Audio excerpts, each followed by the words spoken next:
What's going on, guys? Rashard D here with Double O Level, and we're going to be taking a look at this 3D printer filament storage cart. So this way you can have a place to put your 3D printer filament. So this is going to be an all metal cart.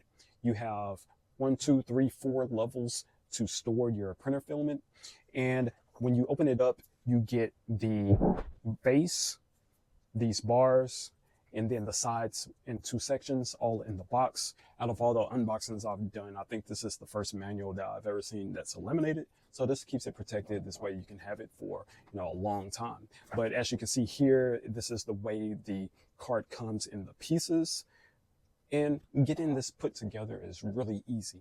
So first, what we'll do is screw on the wheels to the base, and then we'll go ahead and connect the rods together, get those connected, and then you can start connecting the lower part of the rack. And once you have the lower part connected, you can go ahead and screw on the top part, and you just put that together. I would highly recommend keeping all the screws loose before you actually have everything put together. And then once everything's put together, you can go ahead and hand tighten those screws to make the cart nice and steady.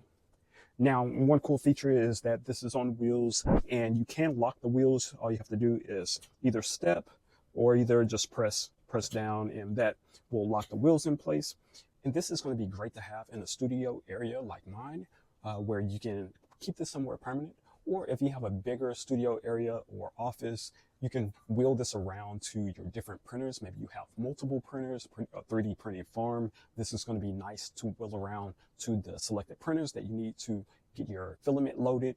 Or if you just need to, keep this in a storage closet and pull your filament out whenever you need it, instead of having, if you have multiple colors, instead of grabbing them one by one, you can just have it nicely organized on your cart, wheel the cart out, and get your printer loaded.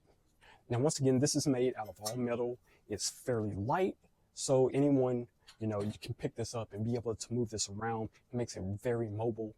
And once you get this filled up, this is the way it looks. And this is the way it could look when you have your filament placed on the cart. You can organize it how you like. So guys, once again, this is going to be the 3D printer filament storage cart. Hopefully the information that I gave you helps make your decision. If you have any questions, comments, be sure to leave them in the comment section if it's available. Other than that, I'm Rashard D with Double O Level, and I'll catch you on the next one. Peace.